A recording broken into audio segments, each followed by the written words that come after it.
함께 보실 말씀은 창세기 13장 1절부터 13절까지 말씀입니다. 아브라함이 애굽에서 그와 그의 아내와 모든 소유와 롯과 함께 네겝으로 올라가니 아브라함에게 가축과 은과 금이 풍부하였더라. 그가 네겝에서부터 길을 떠나 베델에 이르매 베델과 아이 사이 곧 전에 장막 쳤던 곳에 이르니 그가 처음으로 제단을 쌓은 곳이라. 그가 거기서 여호와의 이름을 불렀더라. 아브라함의 일행 롯도 양과 소와 장막이 있으므로 그 땅이 그들이 동거하기에 넉넉하지 못하였으니 이는 그들의 소유가 많아서 동거할 수 없었음이니라. 그러므로 아브라함의 가축의 목자와 롯의 가축의 목자가 서로 다투고 또 가나안 사람과 브리스 사람도 그 땅에 거주하였는지라. 아브라함이 롯에게 이르되 우리는 한 친족이라 나나 너나 내 목자나 내 목자나 서로 다투게 하지 말자. 내 앞에 온 땅이 있지 아니하냐. 너 나를 떠나가라. 내가 좌하면 나는 우하고 내가 우하면 나는 좌하리라. 이에 롯이 눈을 들어 요단 지역을 바라본즉 소알까지 온 땅에 물이 넉넉하니 여호와께서 소돔과 고모라를 멸하시기 전이었으므로 여호와의 동산 같고 애굽 땅과 같았더라. 그러므로 롯이 요단 온 지역을 택하고 동으로 옮기니 그들이 서로 떠난지라. 아브라함은 가나안 땅에 거주하였고 롯은 그 지역의 도시들에 머무르며 그 장막을 옮겨 소돔까지 이르렀더라. 소돔 사람은 여호와 앞에 악하며 큰 죄인이었더라. 아멘. 네, 이 말씀으로 우리 아브라함의 편에 서라는 말씀 같이 나누기 원합니다. 우리 계속해서 훈련에 대해서 아브라함이 받는 여러 가지 많은 훈련들에 대해서 보고 있습니다. 우리 인생은 훈련의 연속이죠. 훈련이 없었으면 좋겠지만 우리 인생은 훈련 받지 않고는 존재하지 못하고 훈련 없이는 또 성장이 없는 이런 인생이 바로 우리의 인생입니다. 이런 훈련이 단순히 어떤 지식을 공부하고 뭘 암기하고 책 읽고 그렇게 해서 바뀌지 않죠. 여러분 우리의 삶을 책을 많이 읽는다고 내 인생이 바뀝니까? 좀 도움은 될 수 있죠. 책을 많이 읽는다고 교만한 내 인격이 겸손해집니까? 아니죠. 책을 많이 읽는다고 또 많은 정보를 많이 얻는다고 지식은 많이 얻을 수 있지만 지혜는 얻을 수가 없어요. 내 삶을 바꿀 수가 없어요. 왜냐하면 우리의 인격은 무엇을 통해서 바뀌어지냐? 훈련을 통해서. 그 훈련이라는 것이 어떤 실제 삶을 통해서 부딪히고 깨지고 바뀌고 그래야 우리 인생이 바뀐단 말입니다. 우리도 뭐 사회생활 많이 하면 직장생활에서 짬밥이라는 것이 있잖아요. 군대에서도 짬밥, 회사에서도 경력 무시 못해요. 아무리 해외에서 유학하고 뭐 영어 능통하고 자격증 많고 그래도 어떻습니까? 회사에서 이리 굴리고 저리 굴리고 5년 일한 그 사람하고 해외 유학해서 자격증 따고 이런 사람하고 비교할 수가 없어요. 그렇죠? 우리가 다 그래요. 그래서 우리는 굴러야 돼. 그래서 많이 굴르면 우리 인격이 점점 성장하는 거예요. 하나님은 이렇게 지식이나 글로. 그래서 우리 신앙은 그러면 어떻게 바뀔 수 있습니까? 우리 신앙도 마찬가지예요. 우리 신앙도 어떤 내가 성경을 공부해서 물론 공부하면 중요합니다. 그것이 없어야 된다는 것이 아니라 뭘 공부하고 책 읽고 그것으로 바뀌는 것이 아니라 실제 삶에서 내가 부딪히고 그것을 경험하고 실제로 해보고 그러는 가운데 우리 인생이 바뀌는 거죠. 그래서 지난 시간에 본 것처럼 아브라함은 인생의 광풍을 통과했어요. 어떤 광풍입니까? 심각한 기근을 통과하고 물질이 다 없어지고 그 다음에 아주 경제적인 심한 곤란을 겪었잖아요. 또 애굽으로 떠나갔다가 자기 와이프도 남의 그 집의 아내로 뺏길 수 있는 아주 이상한 아주 그냥 혼란 그 자체, 혼돈 그 자체, 인생의 광풍이 몰아친 거예요. 그냥 뭐 어떻게 할 수가 없는 이런 상황에 다다르게 돼요. 총체적 난국을 경험했어요. 근데 우리 인생에 이런 광풍, 총체적 난국, 사실 이게 별로 좋은 것 같지 않지만 그때가 우리가 변화될 타이밍이에요. 사실 우리 인생이 이런 안정상태에 있을 때는 우리가 잘 변화되지가 않아요. 우리 그 고등학교 때 배웠던 우리 화학 시간, 물리 시간인가? 화학 시간 바닥 상태에 있을 때는 안정화돼 있어요. 움직이려고 하지 않아. 그러나 어때? 높은 에너지가 불균형하고 그런 상태가 되면 얘가 자꾸 바꾸려고 그래요. 변화되려고 한단 말이죠. 우리도 우리 인생이 불안정한 상태, 막 총체적 난국, 어떻게 할 수 없다, 막 그냥 진짜 미치겠다, 막 이런 상태가 될 때가 어땠냐? 하나님이 이제 좀 만지기 좋은 상태예요. 그 전까지는 너무 딱딱해서 얘를 만질 수가 없어. 그런 상태가 바로 우리가 훈련의 상태가 되는 거죠. 그때 이 아브라함은 이걸 통과했어요. 신앙의 어떤 이 근육이라고 그러죠. 신앙의 능력이, 인격이 성장하게 되는 이런 좋은 기회가 되는 것입니다. 이것을 봤을 때 아브라함 정도면 믿음으로 결단하면 별 문제도 없고 훈련도 없고 잘 될 것, 만사형통 이렇게 될 것 같지만 그러지 않다는 거죠. 훈련이 계속해서 이어진다는 것입니다. 그래서 이제 정신 차리고 다시 이제 돌아왔어요. 말씀을 따라 왔는데 좀 이렇게 다시 정신 차리자. 그래서 애굽에 있다가 다시 돌아왔어요. 어디로 갔습니까? 3절에 보니까 그가 네게브에서부터 길을 떠나 베델의 이름에 베델과 아이 사이 그 전에 장막 쳤던 곳에 이르니. 그리고 4절 보세요. 그가 처음으로 제단을 쌓은 곳이라. 그가 거기서 여호와 이름을 불렀더라. 이렇게 했어요. 아브라함이 이제 애굽을 떠나서 다시 어디로 갔어요? 베델로 갔어요. 베델로. 그곳이 어떤 곳입니까? 다시 처음으로 제단을 쌓고 예배드렸던 곳. 그곳으로 갔다는 거예요. 이게 참 중요합니다. 그냥 애굽을 떠나서 다시 정신 차리고 발 닿는 곳으로 어쩌다 가다가 베델 도착했다. 그게 아니에요. 아브라함은 그곳을 찾아간 거예요. 자기가 처음으로 말씀을 따라서 처음으로 가나안 땅에 도착해서 그곳에 단을 쌓고 하나님을 예배하고 찬양했던 그곳을 다시 찾아간 거예요. 그 성경이 그걸 기록하고 있는 겁니다. 그가 처음으로 제단을 쌓은 곳이라 이렇게 설명하고 있어요. 그냥 베델에 갔습니다. 이렇게 하지 않았어요. 하나님이 그것을 어떻게 하고 계신 거예요? 기억하고 있는 거예요. 아브라함이 거기서 너 처음 거기서 예배드렸지? 하나님을 깊이 만나고 하나님께 예배하고 찬양하고 그랬지? 네가 그곳에 다시 왔구나. 하나님 기억하고 계신 거예요. 어떻게 보면은 돌고 돌아서 아브라함이 다 뭐 산전수전 다 겪고 돌고 돌아서 어디로 갔습니까? 예배자로 다시 돌아왔어요. 예배한 곳에 다시 간 거예요. 그러니까 이것을 봤을 때 여러분, 우리의 훈련의 최종 목적이 뭡니까? 우리가 이렇게 애굽에서 훈련받고 또 이런 여러 가지 훈련을 받고 하는 목적이 뭐예요? 결국은 우리가 어떻게 하라는 거예요? 예배자가 되는 겁니다. 예배 드리는 거예요. 훈련을 왜 받습니까? 우리 훈련 받아서 리더 되고 동역자 되고 뭐 좋은 위대한 사역하고 뭐 하고 그게 아니에요. 결국은 우리가 훈련을 통해서 뭘 하는 거예요? 진정한 하나님 앞에 선 예배자. 하나님 앞에 예배할 수 있는 그것이 좋고 그것이 정말 하나님 앞에 찬양하고 예배하고 그런 것이 좋은. 아브라함이 거기 왜 갔습니까? 뭐 그 땅이 없어서 간 게 아니잖아요. 애굽에 나왔는데 뭐 갈 데 많잖아요.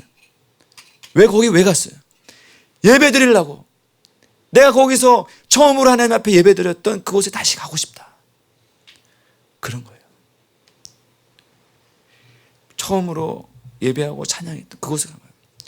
하나님의 관심이 어디에 있습니까?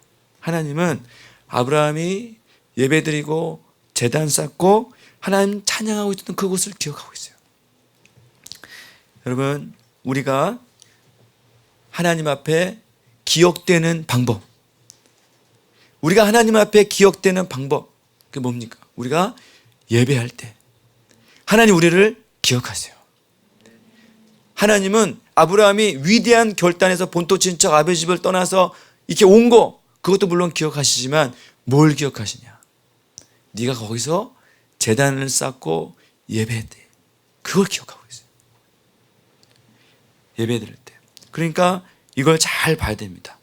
아브라함이 신앙이 좋을 때는 말씀을 쫓아갔고 예배자가 됐어요. 그래서 가는 곳마다 예배했어요. 예배 드려야지. 오늘 또 일부 드리고 주일학교 예배 드리고 또 청년부 예배 드려야지. 그래서 예배 시간이 있으니까 드린 게 아니에요. 예배 드리는 게 좋은 거예요. 하고 싶어. 예배 드리고 싶어. 그래서 드린 거예요. 근데 신앙이 없을 때, 말씀이 연약해질 때 어떻게 됩니까? 자기 꾀가 돌아가죠. 막 지혜가 돌아가. 애굽에 가야 될 것 같아. 어디를 뭔가를 문제를 해결해야 될 것 같아. 그런 시간이 온다는 겁니다. 우리의 지어진 창조의 목적. 왜 신앙이 우리가 회복되고, 여러분 신앙이 회복되고 또 믿음이 좋아지면 예배 드리는 것이 기쁘죠? 여러분 오늘 성령 예배 드리는 게 기쁘죠? 다 기쁜 줄 믿습니다. 성령 우리 예배 드리는 게 기뻐요. 왜? 신앙이 회복되면 예배 드리는 게 기뻐요. 예배 드리고 싶어. 주일날이 빨리 오고 싶어. 그렇죠? 주일이 또 왔네. 내가 오늘 또 빡세게 했구만. 주일학교부터 1부 또 드리고 2부 드리고 청년부 드리고 또 컴하고 오늘은 그냥 죽었다. 그래도 기쁘죠? 주일 돌아오는 게 막 기쁘잖아. 하나님 앞에 예배하고 찬양하고 또 청년부 예배 시간에 찬양하고 참 하나님의 은혜 받고 얼마나 예배가 사모됩니까? 우리 신앙이 회복되면 이렇게 예배가 회복돼요. 왜 예배가 회복됩니까? 분위기가 좋고 그래서 그것이 그것 때문에 그런 거예요? 아니에요. 우리 이사야서 43장 21절에 이렇게 말씀해요. 우리가 이 백성은 내가 나를 위하여 지었나니 나를 찬송하게 하려 함이라. 이렇게 말씀하셨어요. 우리가 창조되고 지어진 목적이 뭡니까? 예배하기 위해서요.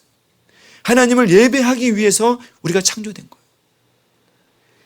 그러니까 우리가 예배 반대로 얘기하면 우리가 예배할 때 우리의 창조의 원본이 회복되는 거예요. 그래서 내 영이 그것을 알고 기뻐하고 찬양하고 내 삶이 온전하게 회복되는 거예요. 그래서 우리가 예배만 잘 드려도 우리 인생에 놀라운 치유와 변화와 회복의 역사가 일어나게 돼 있어요.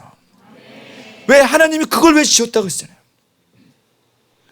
우리는 프로그램을 위해서 또 우리 어떤 뭔가를 하기 위해서 이 땅에 지어진 존재가 아니라 여러분들이 회사 다니기 위해서 여러분들이 이 땅에 태어났다. 얼마나 억울해. 그렇죠? 내가 이 회사에 충성하려고 내가 이 땅에 태어났네. 얼마나 억울해. 그것만큼 불쌍한 사람이 어디 있어요. 돈 벌고 그걸 위해서 내가 태어났다. 얼마나 억울해. 그렇게 하다가 인생 마치고 한다. 얼마나 억울해. 우리의 지어진 목적은 하나님을 예배하는 겁니다. 예배가 여러분들의 삶의 목적이 되어보세요. 예배드리고 찬양하는 거, 그것이 여러분의 삶의 한번 목표로 삼아보세요. 여러분의 삶이 완전히 바뀝니다. 아침에 일어나서 지금은 새벽 기도가 있으니까 그러는데 대학교 때는 제가 아침에 일어나서 큐티를 했잖아요. 혼자 기타를 치면서 막 이렇게 대도 않는 거 막 이렇게 막 치면서 하나님 찬양하고 예배하고 하는 게 너무 기뻤어요. 그게 아침마다 여러분들이 이 처한 그것이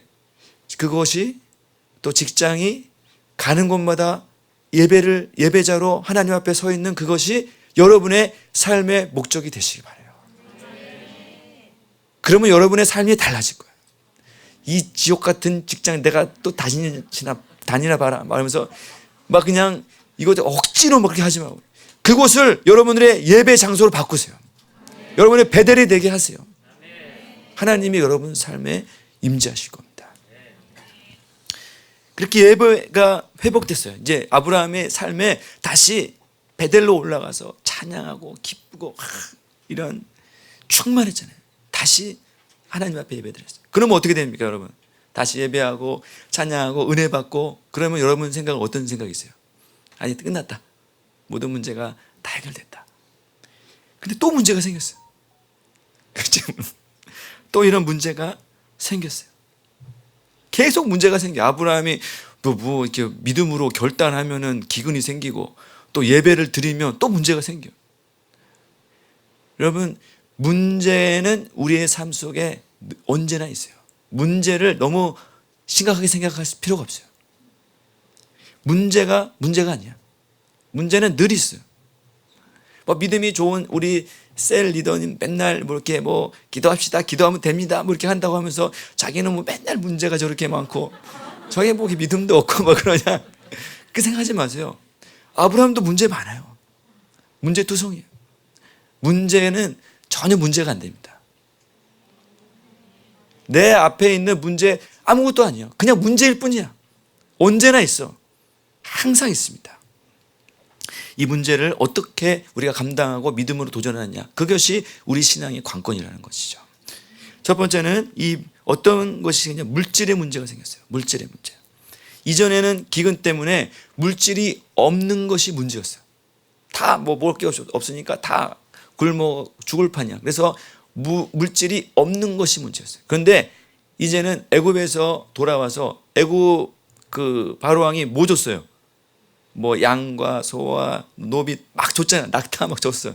그러니까 물질이 많이 생겨갖고 와서 아마 이게 많이 증식이 되는 것 같아요. 그러니까 물질이 많아지니까 또 문제가 생겼어요. 돈이 없어도 문제지만 돈이 많아도 문제가 생겨요.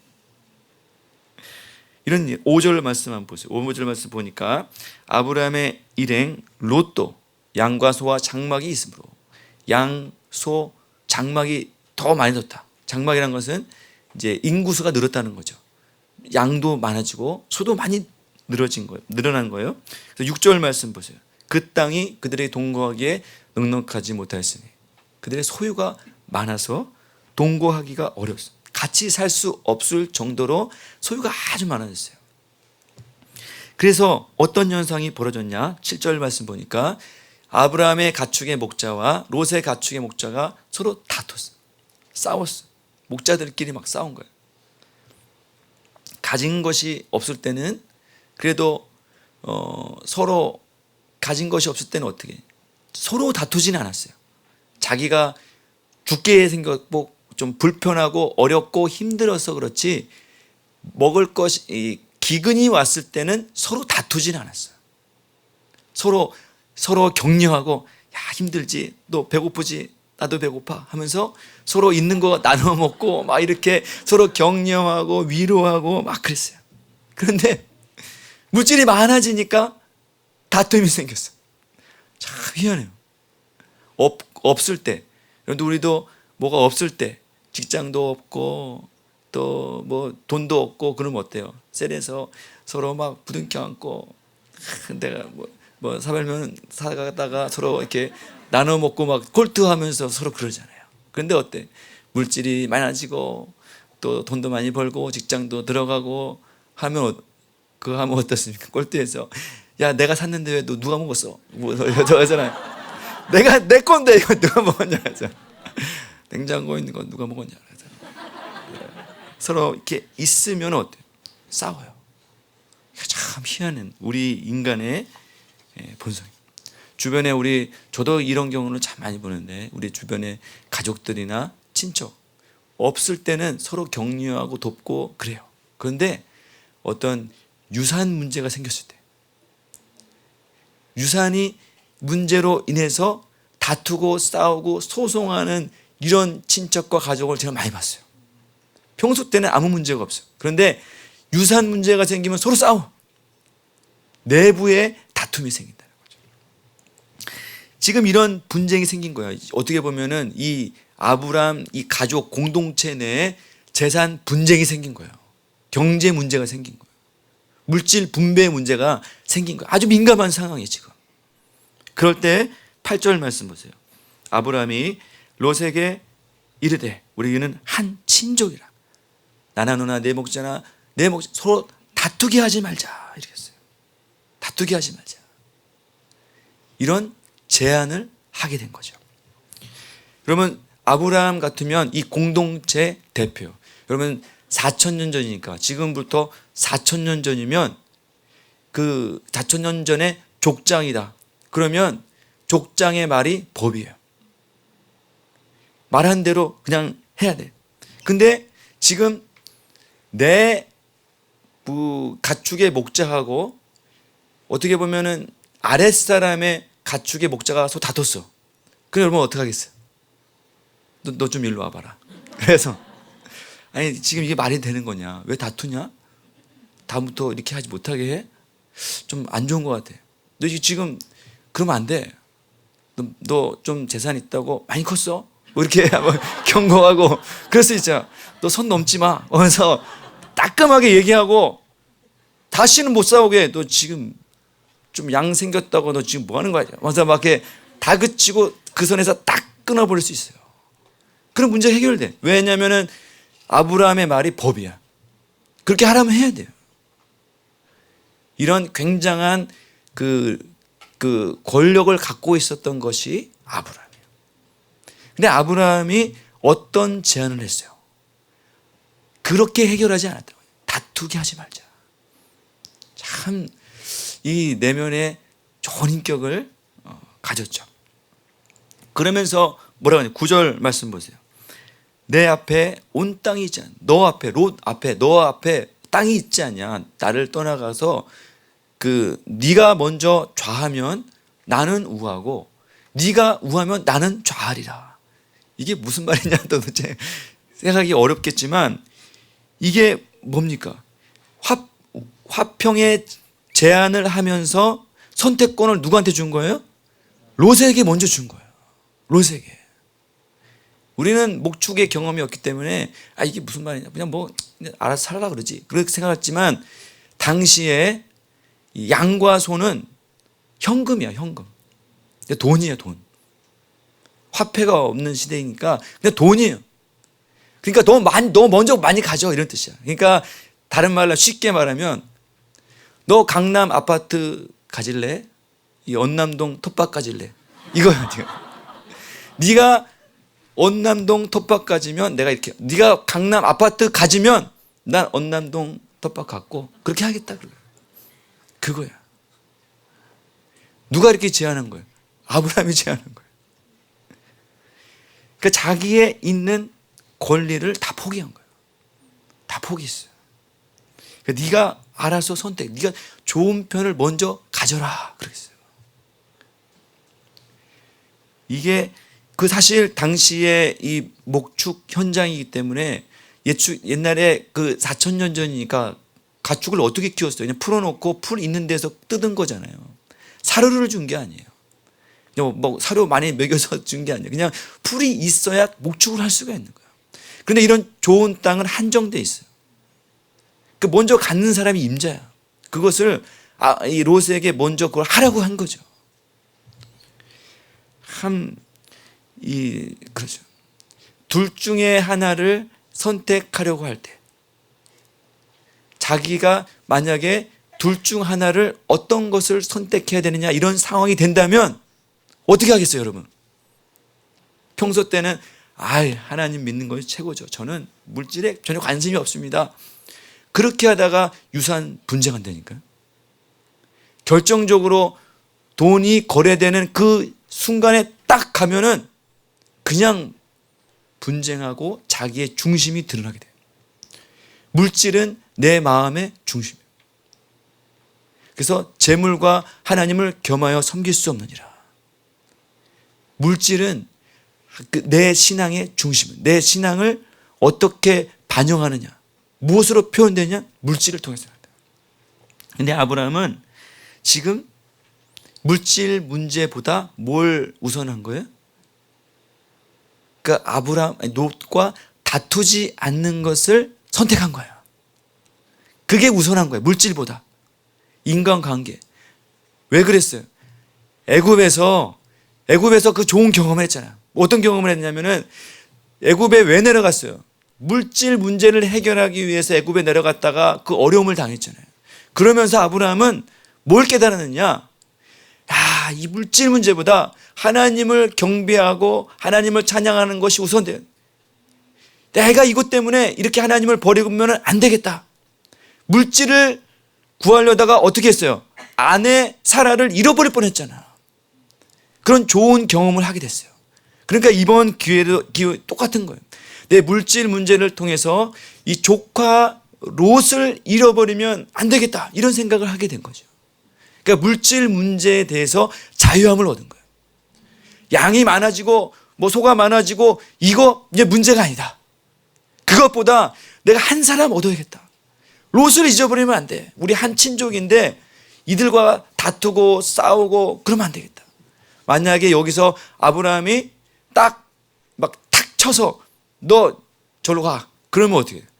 두고두고 롯하고는 아마 이 앙금이 남는 이런 사이가 되겠죠. 근데 아브라함은 자기가 손해보는 편을 택했어요. 물질 문제보다 어떤 거예요? 사람을 얻는, 영혼을 얻는, 하나님의 영적인 것에 더 관심을 갖고 우선하게 하는, 그 물질은 아무것도 아니다. 하나님이 다 버리시면 다 주시는, 하나님이 이미 다 주신 것이다.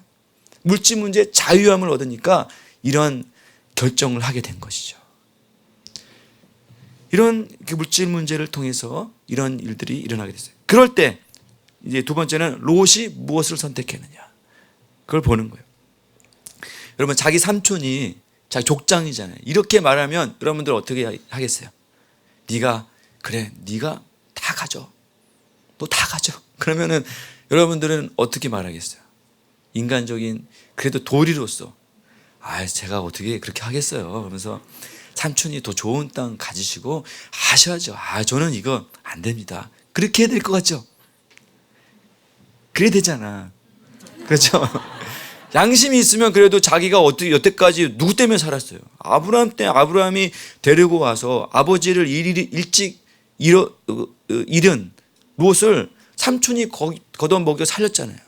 그래서 애국까지 데려갔다가 다시 오고 다 그 아브라함이 먹여 살린 거예요. 그러면 삼촌에게 아닙니다. 제가 또 목자가 다투게 해서 죄송해요. 이놈의 목자들이 정신이 못 차려. 그래갖고 어떻게 했더니 그렇게 하든지 잘 그렇게 삼촌의 마음을 더 세워주고 그렇게 할 것 같잖아요. 그런데 어떻게 해요? 10절 보세요. 네가 좌하면 내가 우하고 네가 우하면 내가 좌리라. 말하자마자 어떻게 했어요? 10절 보니까 어디서 롯이 눈을 들어 요단 지역을 바라봤어요. 어디가 좋나 하면서 본 거야. 이제 야, 어디가 좋나 또 네가 딱 얘기하니까 바로 이해, 그랬잖아요. 이해. 아브라함이 딱 말하니까 요단 지역을 막 봤어. 야, 여기가 좋구만. 여기 아주 그냥 풀이 잘 자라고 어떻게 했어요? 소돔과 고모라를 멸하시기 전이므로 여호와의 동산 같대. 와, 완전 지상낙원 같이 풀도 많이 자라고 양 먹이고 소 먹이고 너무 좋은 곳이야. 다 그게 보인 거죠. 아주 그냥 양심도 없는. 이렇게, 그러니까 어떻게 했습니까? 그 이전에 아브라함과 똑같죠. 어떤 문제가 닥쳤을 때 그 문제를 어떻게 해결해요? 세상을 바라보고 자기의 지혜를 굴리죠. 머리를 굴리고 계산하고 자기 생각들을 막 굴리는 거예요. 어디가 좋은가? 어떻게 하면 내가 손해 안 볼까? 어떻게 하면 내가 더 잘 살게 될까? 계속 머리를 굴리는 거예요. 말씀이나 또 아브라함의 뜻을 따르고 그런 것이 없어요. 어디가 살면 내가 더 좋게 되느냐. 이게 롯의 마음의 중심이에요. 성경을 보면 롯이 처음으로 등장하는 것이 바로 이 장면이에요. 롯의 어떤 결정이나 의견이 나오는 장면이 처음 나오는 것이 이것이에요.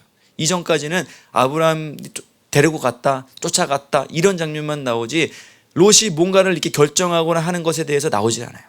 그런데 자기 뜻을 드러낸 첫 번째 사건이 발생됐을 때 어떤 마음의 중심이 나타나느냐? 롯은 바로 세상 중심의 결정을 하게 되었다는 것이죠. 그러니까 롯은 아브라함을 따라다니긴 했어요. 여태까지 본토 친척 아비 집을 떠나라는 아브라함의 믿음을 쫓아서 같이 따라다니기는 했지만 어땠어요? 아직 세상의 것, 물질, 이것은 해결이 안 됐어요. 그냥 따라다니기만 한 거예요. 아브라함을 열심히 따라다니긴 했지만 결정적인 사건을 만나자 자기 중심이 나타나는데 물질, 세상, 자기 영광, 그것을 선택하게 된다는 거죠. 아브라함은 애굽 사건을 인해서 자기의 물질 문제를 하나님 앞에 드리는 이런 훈련의 과정을 통과했어요. 그런데 롯은 아직 그것을 통과하지 못했어요. 아브라함은 통과했는데 롯은 통과하지 못했어요. 따라다니기는 했는데 통과하지 못한 거야. 지식으로는 알죠. 아, 내가 이렇게 하면 된다. 아브라함이 저렇게 살았구나. 보고 들은 것은 있어. 그런데 결정적인 순간에는 이런 선택을 하게 된다는 것이죠. 롯이 여러분 단순히 그냥 세상을 바라봤다. 그냥 물질을 선택했다. 이거 단순한 문제가 아닙니다. 단순한 문제가 아니죠. 디모데전서에 보면은 돈을 사랑함이 일만하게 뿌리가 된다 그랬습니다. 물질을 선택하고 돈을 사랑하고 하는 것은 그냥 저 사람은 원래 계산적이고 돈을 사랑하고 물질을 좋아해. 그게 아니에요. 여러분, 돈을 사랑한다. 일만 악의 뿌리가 된다. 돈을 사랑하는 사람이, 돈을 쫓아서 살아가는 사람이 단도직입적으로 말하면 신앙하기가 어렵다는 거예요. 일만 악의 뿌리를 갖고 있는데 어떻게 신앙하겠어요? 세상적인 가치관을 갖고 살아가게 된다는 거죠. 여러분, 인간적으로 보면 롯이 선택을 아주 잘한 거죠. 그렇죠? 지금 세상적인 말로 보면 투자의 기회를 받은 거야. 지금 이때 완전히 요즘 말로 영끌해갖고 다 하면은 완전히 재산 완전히 뻥튀기 할 수 있는 아주 절호의 사업 기회를 받은 거예요. 지금 이렇게 조그만 지역에서 자기 재산이 계속 왔다 갔다 하고 있는 이런 상태인데 완전히 이 소돔 고모라 지역으로 가면 자기가 완전히 거부가 될 수 있는 절호의 기회를 잡은 거야. 근데 롯은 그렇게 했잖아. 세상적으로 보면 아주 선택을 잘한 거야. 뛰어난 판단력을 가지고 사업수단을 발휘한 거죠. 그런데 영적으로 보면 어때요? 영적으로 보면 이런 기회를 통해서 하나님이 축복하시는 아브라함을 떠나게 되는 기회가 돼요. 물질적으로 보면 자기의 재산이 증식되는 좋은 기회가 되지만 영적으로 보면 하나님이 세우시고 하나님이 축복하시고 하나님이 복 주시겠다고 작정하신 아브라함을 결정적으로 떠나게 되는 기회가 돼요. 여러분, 우리 롯이 복받는 비결이 뭡니까? 롯이 왜 복받았어요? 여태까지? 에? 아브라함과 같이 있으니까 양도 생기고 소도 생기고 한 거죠. 롯이 복받는 비결은 아브라함과 같이 있었기 때문에 복받은 거야. 복받는 비결이 그거예요. 왜냐하면 아브라함에게 내가 너를 축복하는 자에겐 축복하고 저주하는 자에겐 저주하라 그렇게 했으니까. 롯이 복받는 비결은 아브라함과 같이 있는 거예요. 그런데 이런 사건을 통해서 아브라함 복을 받는 방법을 떠나버리는 기회가 된다는 거예요. 뭐 때문에? 물질 때문에. 그러니까 물질이 우리 신앙을 망치는 절호의 기회가 된다는 거예요. 우리가 이것을 유심히 살펴봐야 돼요. 아브라함이 떠나라 그런 게 아니죠. 아브라함이 만약에 롯이 정말 이 원리를 알고 이것을 사랑했다면 어떻게 됐을까? 네가 좌하면 내가 우하고 네가 우하면 내가 좌하리라. 아브라함이 이렇게 말했어요. 그러면은 만약에 롯이 영적인 축복을 사모하고 하나님 말씀을 정말 사모하고 그러면은 뭐라고 했을까요? 뭐라고 얘기했을까요? 무슨 말이에요? 저는 그렇게 하지 않아요. 삼촌 가라고 하지 마세요. 제 양, 소 다 삼촌 다 가지세요. 아마 그랬을 것 같아요. 그렇죠? 저는 삼촌은 하나님이 복 주신 하나님의 사람 당신은 떠나지 않겠습니다. 가라고 하지 마세요. 아마 그렇게 얘기했을 수도 있어요. 하나님이 아브라함과 함께 하신다는 것을 알고 그것을 복이라고 믿는다면 아마 그렇게 했을 거예요. 그런데 기회가 생기자마자 다 떠났단 말이에요. 근데 롯이 어디를 봤느냐? 이것을 잘 봐야 돼요. 롯이 어디를 선택했어요? 소돔과 고모라를 선택했어요. 그 많고 많은 땅 중에서 어디를 딴? 소돔과 고모라. 우리 13절 말씀 보세요. 13절 말씀. 소돔 사람은 여호와 앞에 악하며 큰 죄인이었더라. 겉보기에는 어때? 에덴 동산 같고 애국가 같고 번성하고 좋고 풍족하고 아주 좋은 곳이죠. 그러나 어때? 영적으로 보면 하나님 보실 때는 크게 타락한 멸망받을 도시라는 거예요. 이 롯의 신앙 상태를 보여주는 겁니다. 영적인 것보다 이 세상 육적인 것이 강할 때 우리는 결정적인 순간에 이런 선택을 하게 된다는 것이죠. 이 롯의 선택이에요. 롯의 선택이 오늘날 우리에게 말하고 있는 교훈이 뭡니까? 우리가 잘 봐야 돼요. 우리가 어떤 선택을 하냐. 우리 선택에 따라서 우리 인생이 바뀌는 거예요. 그랬을 때 우리 마지막 세 번째는 아브라함의 선택을 볼 수가 있어요. 아브라함은 조카 롯이 자기가 먹여 살리고 어떻게 보면 자기가 여태까지 데리고 다녔단 말이에요. 근데 롯이 내가 그렇게 말했다고 진짜 가버렸어. 네가 좌하면 내가 우하리라. 그랬더니 아주 좋은 땅 그냥 가버렸어.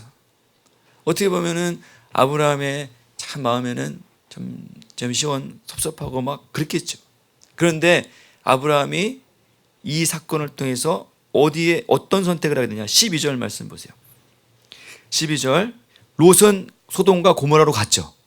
아브라함 어떻게 했습니까? 아브라함은 가나안 땅에 거주하였고 그랬잖아요. 어디에 남아있어요? 하나님이 있으라고 한 그곳에 남아있게 된 거죠. 이전에 어떤 심각한 기근의 문제가 생겼을 때 아브라함은 어떻게 했습니까? 하나님이 있으라고 한 땅을 떠나서 물질 문제 때문에 하나님의 약속을 떠나서 애굽으로 갔잖아요. 그런데 이제는 어떻게 합니까?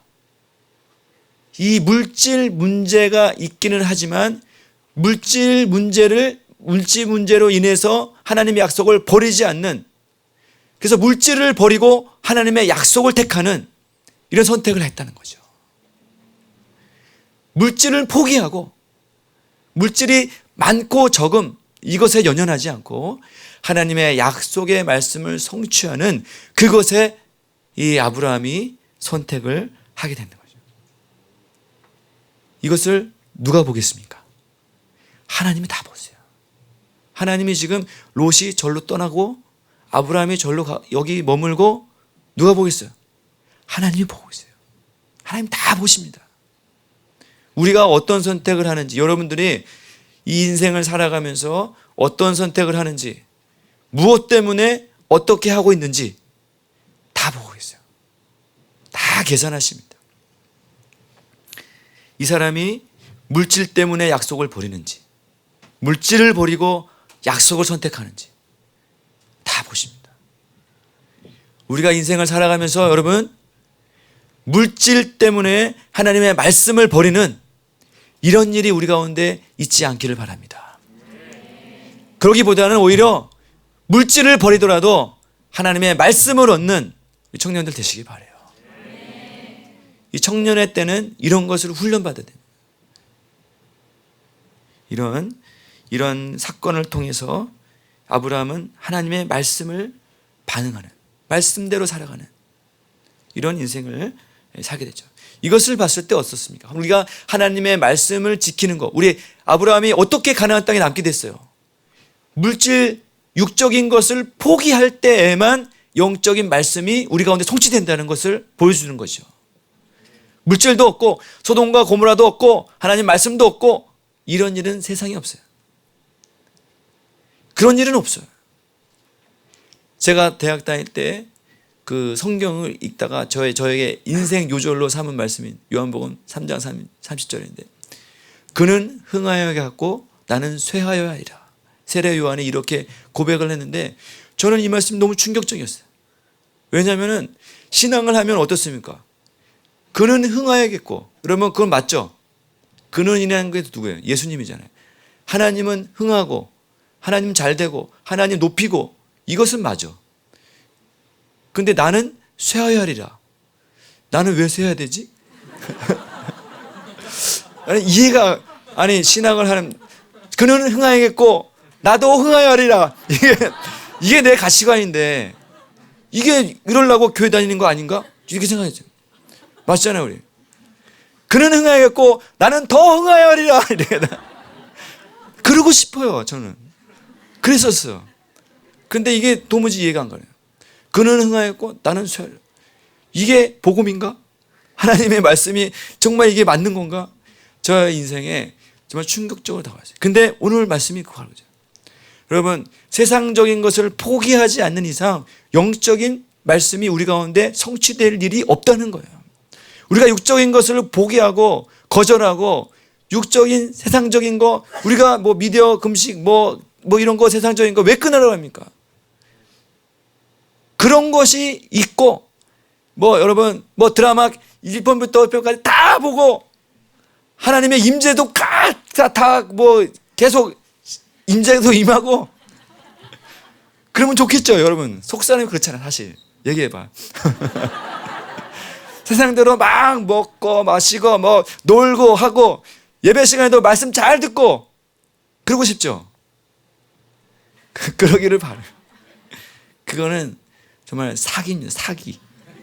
그런 일은 없어요. 그런 일은 없어요. 우리는 그러고 싶어요. 그러시면 그런 일은 없어요. 우리가 세상적인 말씀을, 아니, 세상적인 것을 포기하지 않는 이상 우리 가운데 말씀이 성취되지 못한다. 아브라함은 이런 것을 이 애굽 사건 또 이 롯 사건을 통해서 체험하게 되는 거예요. 여러분, 이런 삶을 통해서 하나님을 얻으시기 바랍니다. 세상적으로 볼 때는 아브라함이 어떤 삶을 사는 거예요? 지금 멍청한 짓 한 거예요.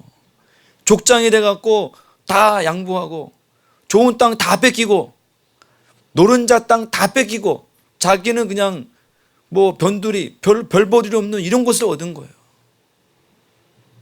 세상적으로 볼 때는 바보 같고 멍청하고 미련하고 대책 없고 그렇게 사는 거예요. 그런데 여러분, 이렇게 살아가는 거 누가 보십니까? 하나님 보세요. 세상적으로 볼 때 막 이렇게 살아가는 게 한심하고 미련하고, 야, 저거 어떻게 되나 한심하다.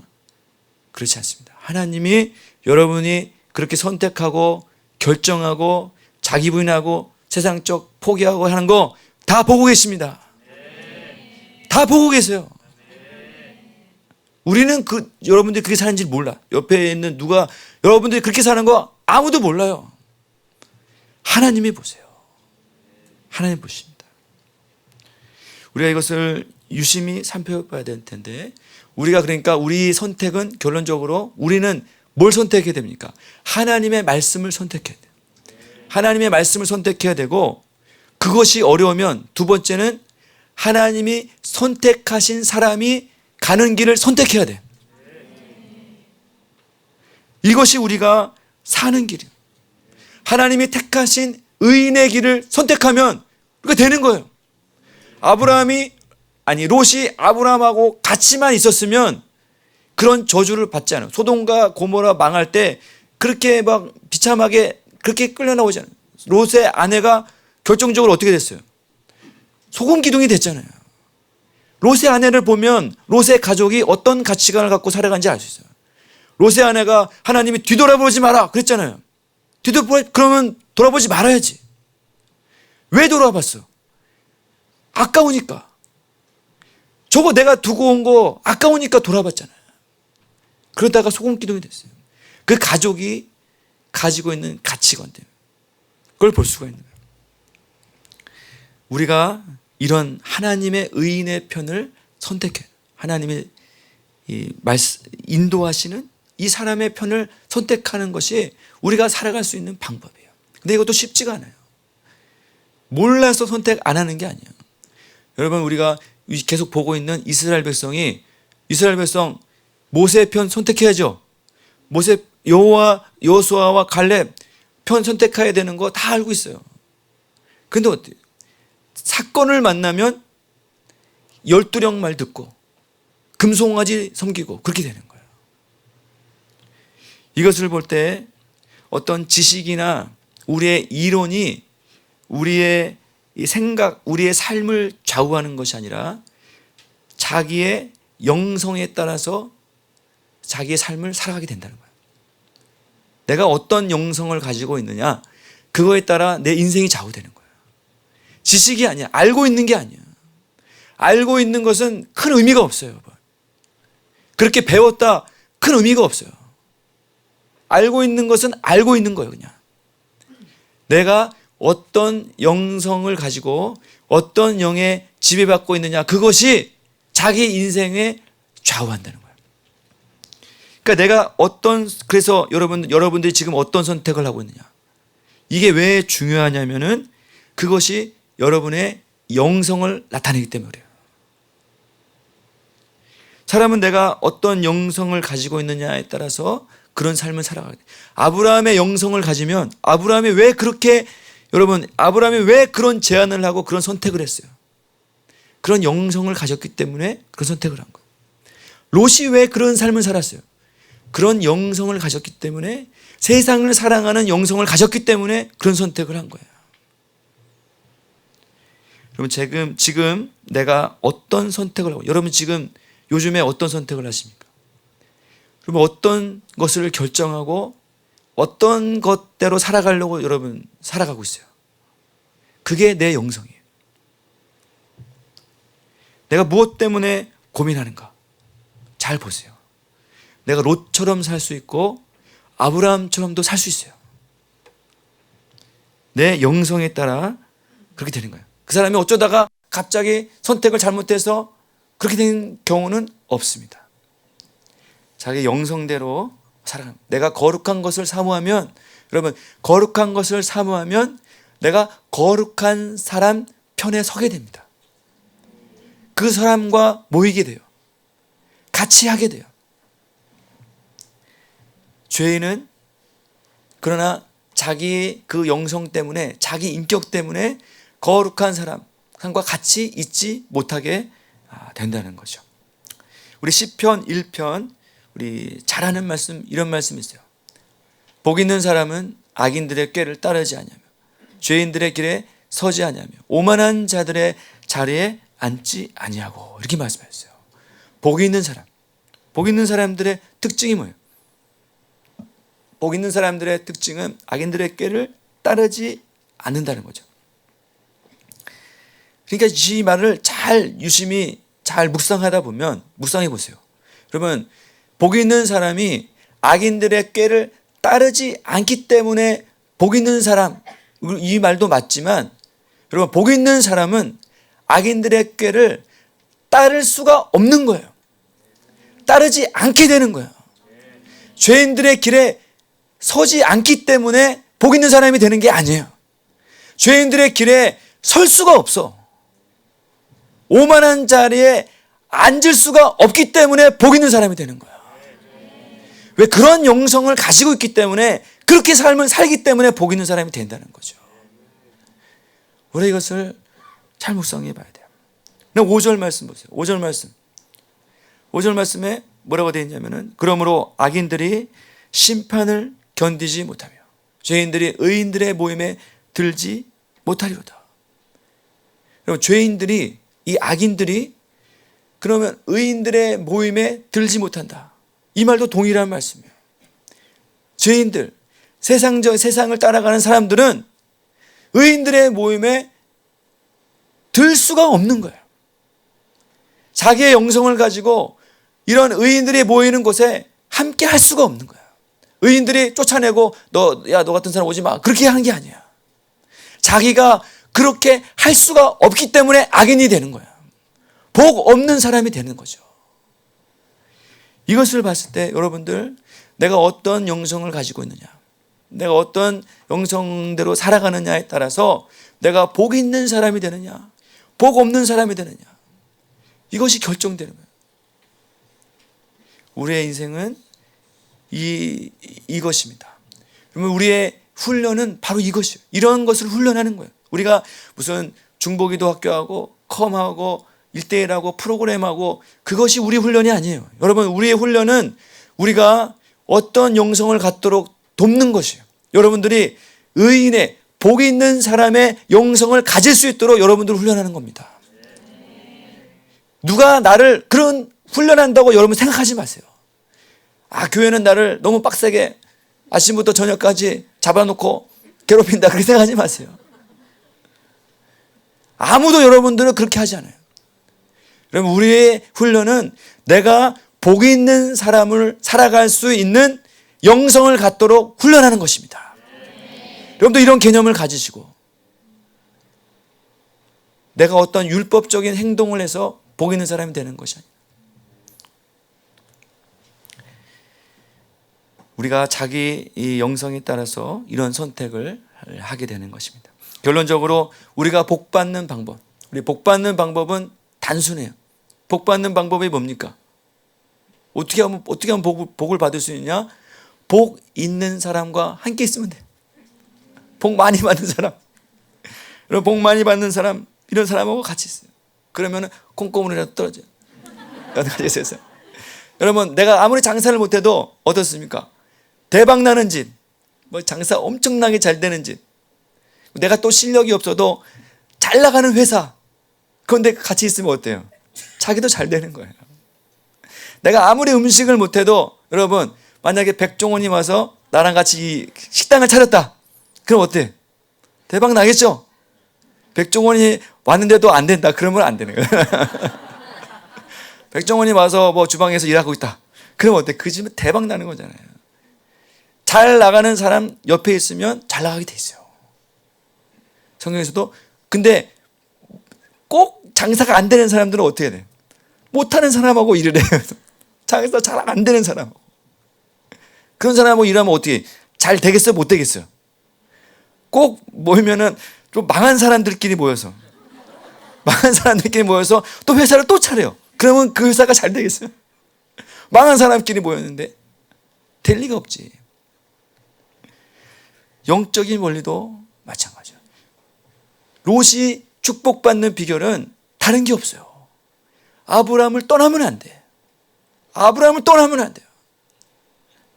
영적인 원리도 동일한 거예요. 우리가 복 받기 위해서는 그럼 어떻게 목숨 걸고 복이 임하는 장소, 복이 임하는 교회, 복이 임하는 사람, 복이 임하는 목회자, 복이 임하는 사람, 죽기 살기로 붙어 있어야 되죠. 그러면 어떻게? 나에게 복이 임하는 거예요. 왜냐하면 성경이 말씀하잖아요. 내가 너를 축복하는 자에게 축복하리라 말씀하셨잖아요. 너를 저주하는 자에게 저주하리라. 하나님이 그렇게 약속하셨잖아요. 여러분, 그래서 사단은 어떻게 공격하겠어요? 우리가 어떻게든 복 없는 삶을 살기 위해서 복 있는 곳을 떠나게 하겠죠. 복 있는 곳에 가지 마라. 복 없는 곳과 함께하라. 그 망하는 곳으로 가게 하라. 어떨 때? 사건을 만날 때. 오늘 특별히 물질이 그 결정을 하게 하는, 사단이 미혹하게 하는 아주 중요한 키가 된다고 오늘 말씀하셨어요. 우리 이번 한 주간 살아갈 때 여러분들 복 있는 인생으로 살아가시기 바라겠어요. 이게 하나님이 우리 가운데 원하는 거예요. 아브라함의 복이 여러분들에게 임하는 놀라운 역사, 기적의 역사가 일어나시기를 바라겠습니다.